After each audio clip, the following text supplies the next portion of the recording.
All right, we'll touch base with you, Aisha, a bit later on. There will be lots of activities that will be taking place there, and the details of the vaccination program, phase 1, are starting to pixelate into focus. As we heard there from Noma French Mbombo, 13,000 of the 80,000 Johnson & Johnson vaccines destined for the Western Cape. Let's check in with what's happening in Gauteng at the country's and the continent's biggest hospital. That's Hani Baragwanath. Let me take you to Heidi Giokos. And Heidi, we're getting details from the Western Cape. Any detail as to how that particular vaccination center is gearing itself up for the start of the vaccination program?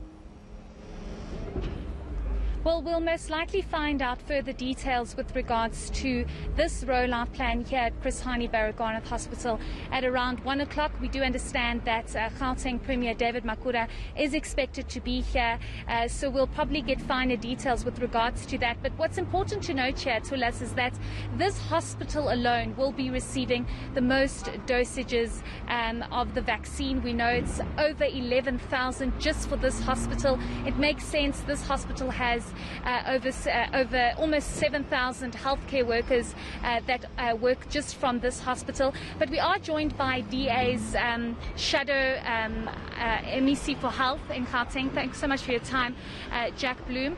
Just speak to us about your initial thoughts with regards to the fact that this Johnson & Johnson vaccine is going to be rolled out as quick as today. We know it only arrived very late last night. Do you think the country is ready for this? Well, I think it's a great relief, and I think, the health workers that get it will be very, very grateful. They are on the front line. They're putting their lives at risk. Unfortunately, it's a very small number of doses. They'll have to scale it up dramatically. I think only 1 in 7 of Gauteng health workers will be able to get the initial doses that we've got. They need to also roll it out across the province. They've only got 2 sites, Steve Biko Hospital and Hani Baragwanath Hospital. It's going to be very disruptive for health workers from all around the province to only go to 2 hospitals. So I think they've got to roll it out to as many sites as possible, and we need more vaccines. 80,000 vaccines for the entire country are certainly not enough. In Gauteng alone, we have about 250,000 private and public health workers. So I think it's a start. It's very welcome, but it's going to have to be ramped up quite dramatically. And then just speak to us quickly about whether or not you think it's enough, given the fact that we're only receiving 80,000 and then we're going to receive another 3 batches. Of course, it's very important for the vaccine to come through, but it's taking a while, given also the delay with the AstraZeneca vaccine being put on hold. Well, that I think is the disappointment, is that the number of vaccines that we're getting this week are really not going to go that far.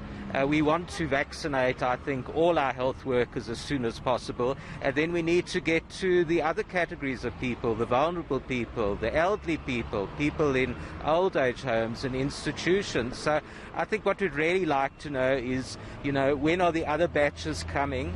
And how soon can we get this rolled out? And I think at sites all over the province. It's no good to have just 2 sites for the whole of Gauteng. We need to have pharmacies involved. We need to do it in parking lots. We need to have GPs involved, as many people as possible to get this rolled out. We found that successful countries that have rolled it out has used as many distribution mechanisms possible. What we really need is a very good private-public partnership, use the resources that are available to get all of us vaccinated as soon as possible. I just have to quickly ask, Mr. Bloom, what do you think about the Johnson & Johnson vaccine, given the fact that no other country globally is using the vaccine as yet? South Africa is the first country using this vaccine.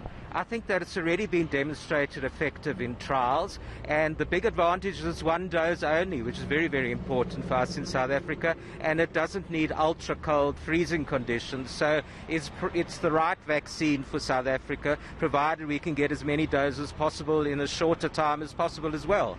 Okay, great. Thanks so much for your time, Mr. Bloom. We appreciate it. I think the important thing here is the fact that we only need 1 jab with the Johnson & Johnson vaccine, and that, of course, helps in terms of administering it quicker, and it's much easier.